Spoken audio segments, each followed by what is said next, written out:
اختتامی بیان اور دعا دے کر جاتے ہیں۔ اختتامی بیان اور دعا کے لیے میں دعوت دیتا ہوں مفتی محمد ارشد معاویہ صاحب دامت برکاتہ چیف امام حمدان جو آپ کے سامنے تشریف لائیں اور اپنے نواز اثر سے ہم سب سے مستفید فرمائیں۔ مفتی محمد ارشد معاویہ صاحب چیف امام حمدان۔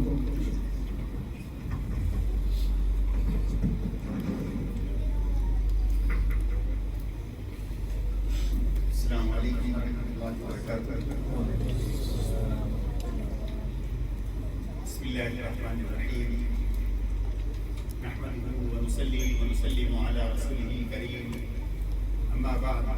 فأعوذ بالله من الشيطان الرجيم بسم الله الرحمن الرحيم أولم يكفهم أنا أنزلنا عليك الكتاب يتلى عليهم إن في ذلك لرحمة وذكرى لقوم يؤمنون صدق الله العظيم وقال النبي صلى الله عليه وسلم ائتوني بكتاب أكتب لكم لن تضلوا بعده أبدا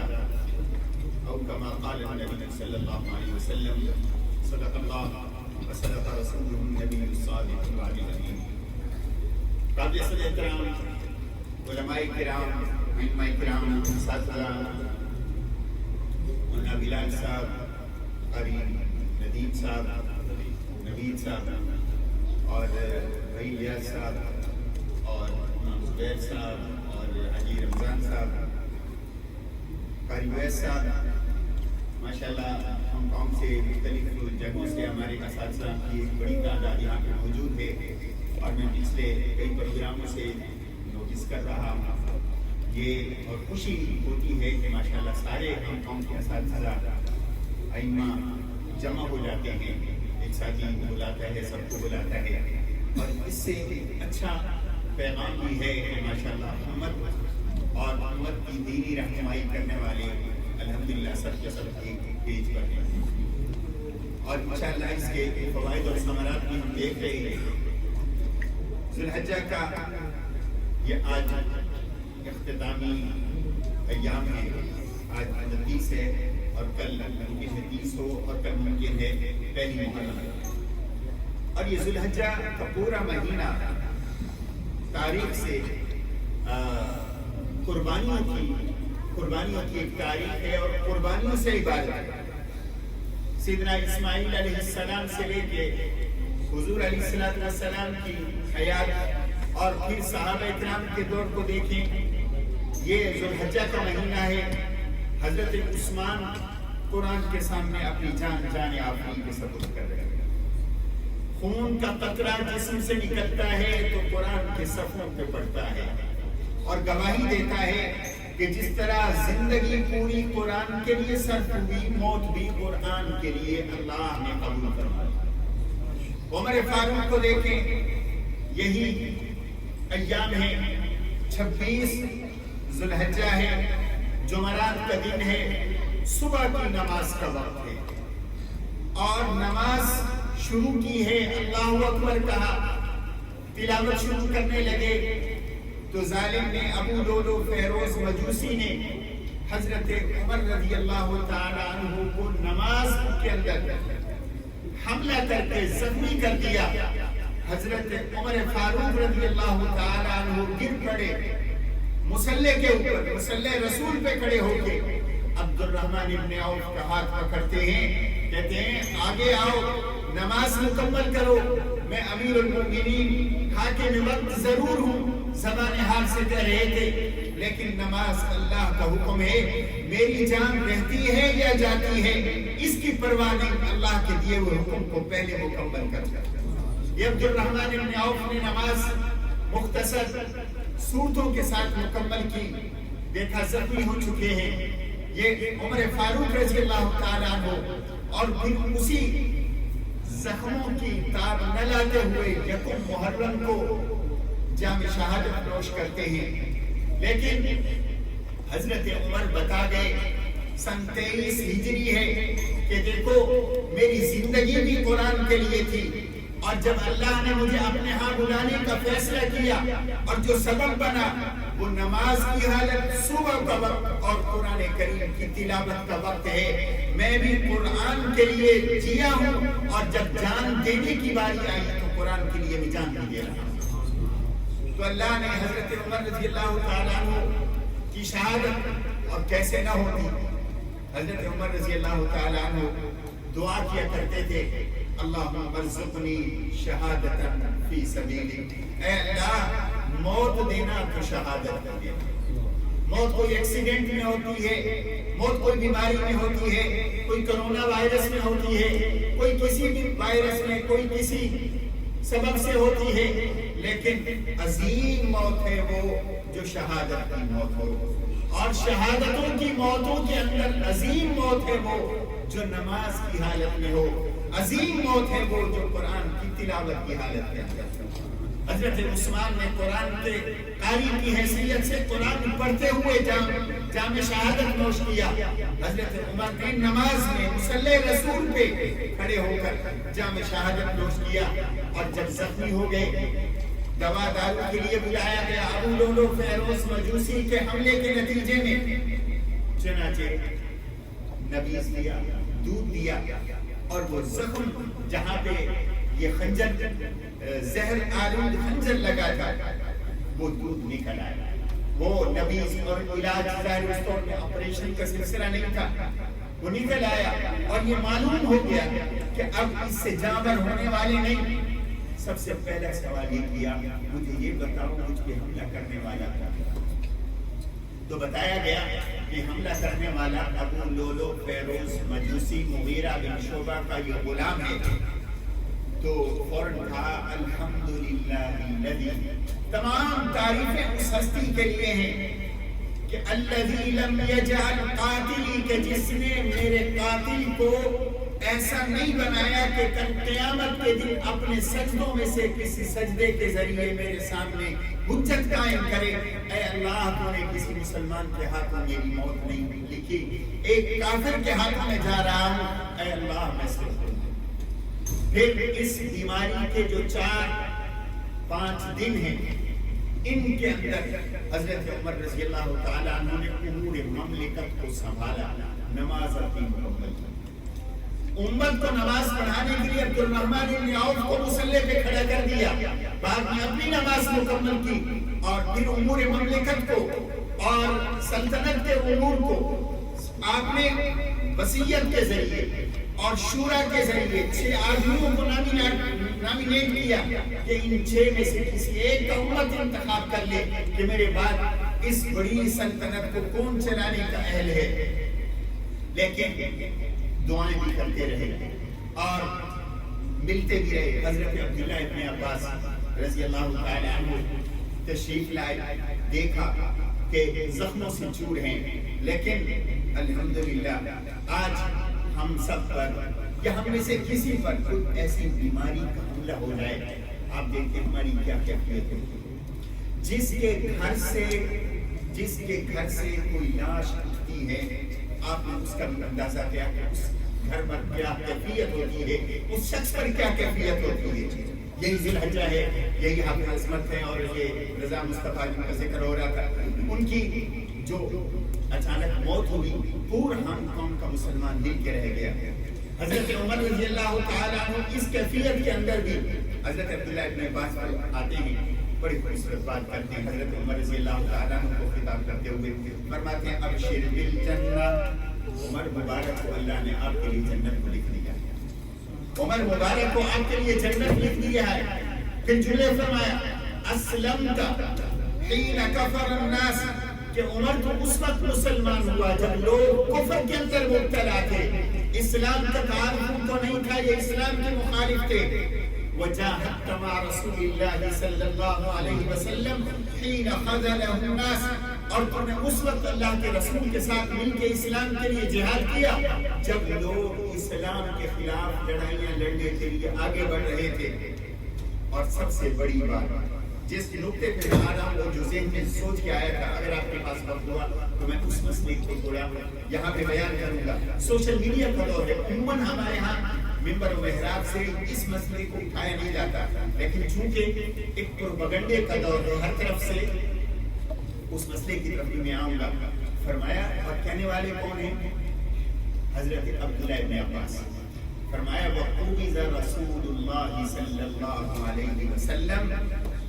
حین، اور اللہ کے رسول علیہ السلام اس دنیا سے چلے گئے وَهُوَ رَاضٍ عَنْكَ، اس حالت میں کہ اللہ کے رسول آپ سے راضی تھے۔ حضرت عمر پر کام کرنے والے، انگلیاں اٹھانے والے اس انداز سے پیش کرتے ہیں کہ عمر فاروق رضی اللہ تعالیٰ عنہ سے اللہ کے رسول نعوذ باللہ آخر وقت میں ناراض تھے، نا اور ناراضگی کی جو بنیاد بناتے ہیں وہ حدیث بناتے ہیں جو میں نے آپ کے سامنے تلاوت کی کہ اللہ کے رسول علیہ السلام کا آخری وقت ہے اور یہی کچھ 4 دن پہلے وفات سے 20 سال سے 4 دن پہلے کی بات ہے۔ اللہ کے رسول کے دل کے بہت سارے صحابہ ہیں اور حضور علیہ السلام اس وقت میں آپ فرماتے ہیں ایتونی بھی کتابیں، مختلف الفاظ کے ساتھ کہیں پہ آتا ہے ایتونی بقرطاسن ودواتن، کہیں پہ آتا ہے کہ حلومو کتاب، کہ میرے پاس کوئی کتاب، کاغذ لے کے آؤ، دوات لے کے آؤ، قلم لے کے آؤ، اکتب لکم، میں تمہیں ایسی کتاب ایسی تحریر دے دوں کہ تم اس کے بعد کبھی گمراہ نہ ہوگے۔ لوگوں نے کہا دو، کس نے کہا نہیں دو، حضور کو تکلیف ہے، شدت درد کی وجہ سے آپ یہ جملہ فرما رہے ہیں۔ اس صورتحال میں حضرت عمر نے اس صورتحال کو کنٹرول کیا، بڑے تھے، فرمایا عندکم کتاب اللہ حسبنا کتاب اللہ، بھائی چپ ہو جاؤ، آپس میں نہیں لڑو، اختلاف نہیں کرو۔ بڑوں کا کام ہوتا ہے اگر کوئی چھوٹے آپس میں بات چیت کریں تو بڑے چپ کراتے ہیں، فرمایا ہمیں اللہ کی کتاب کافی ہے۔ یہ کیوں کہا؟ اور مجھے ابھی پچھلے دنوں آج کل سوشل میڈیا پہ ہر چیز ہوتی ہے، ایک ذاکر صاحب ایک واقعہ سنا رہے تھے اور وہ واقعہ یہ تھا کہ اللہ کے رسول علیہ السلام کا ایک شخص حج کیا کرتا تھا، گستاخی کیا کرتا تھا، تو وہ پکڑا گیا اور پکڑ کے اللہ کے رسول علیہ السلام کے پاس لے آیا گیا اور اللہ کے رسول علیہ السلام نے صحابہ اکرام نے حکم دیا کہ اس کو پکڑو اور اس کی زبان کو کاٹو۔ صحابہ اکرام نے پکڑ لیا، یہ اس ذاکر کی بقول۔ میں نے یہ واقعہ اپنی حدیث کی کتابوں میں نہیں دیکھا، ہو سکتا ہے وہ میری نظر نہ گزری ہو یا مجھے یاد نہ ہو۔ تو اللہ کے رسول علیہ السلام نے کہا کہ اس کی زبان کاٹو، اور بات یہ ہے کہ حضور علیہ السلام کی جس نے حج کی، جس نے گستاخی کی، وہ ناقابل معافی جرم ہوتا ہے۔ چنانچہ صحابہ اکرام نے پکڑ لیا، اس کو لے گئے، حضرت علی مرتضیٰ آئے گئے، تم نے کیوں پکڑا ہے؟ آدھی میں نام جیسا تھا، تو حضرت علی مرتضیٰ سے پتہ چلا، وہ آئے، یہ واقعہ ایک ذاکر بیان کر رہے ہیں۔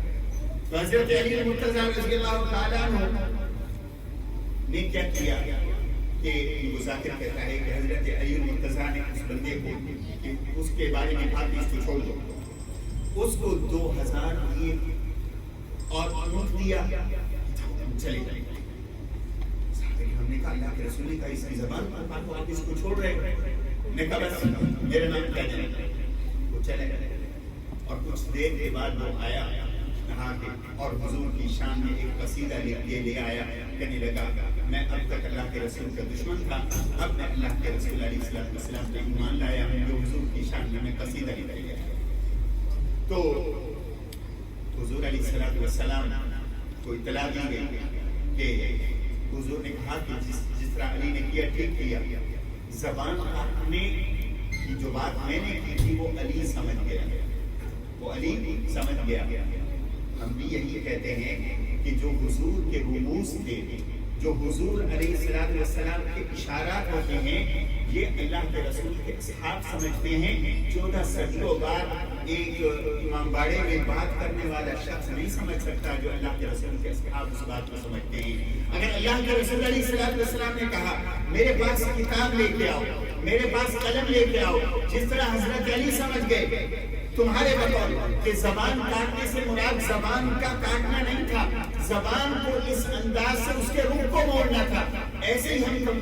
کہتے ہیں کہ جس طرح اللہ کے رسول نے فرمایا کتاب لے کے آؤ، حضور بتانا چاہتے تھے کہ جو میں ساری زندگی ان کو بتاتا رہا، جیسے امام مفتی شیخ صاحب ابھی حدیث ذکر کر رہے تھے کہ میں تمہارے اندر ترکت فیکم امرین، تمہارے اندر 2 چیزیں چھوڑ کے جا رہا ہوں، کتاب اللہ و سنتی، یہ میں نے ساری زندگی تمہیں تعلیم دی ہے، میں آخر میں اب اس دنیا سے جا رہا ہوں، میں چیک کرنا چاہتا ہوں کہ کیا تم نے میرا پڑھایا ہوا سبق یاد بھی کر لیا ہے کہ نہیں کر لیا۔ جو شاگردوں میں سب سے اچھا ہوتا ہے وہ آگے آتا ہے اور وہ کہتا ہے ہاں اللہ کے رسول یہ پوچھنا چاہ رہے ہیں، ہم جواب دیتے ہیں اللہ کے رسول آپ اطمینان کے ساتھ اس دنیا سے تشریف لے جائیں، حسبنا کتاب اللہ، جو چیز آپ ہمیں دے کے جا رہے ہیں ہم اسی پہ زندگی بھر عمل کرتے رہیں۔ یہ مانا تھا۔ اب نام کیا دیا کہ حضرت عمر نے حضور کی بات کو نہیں مانا۔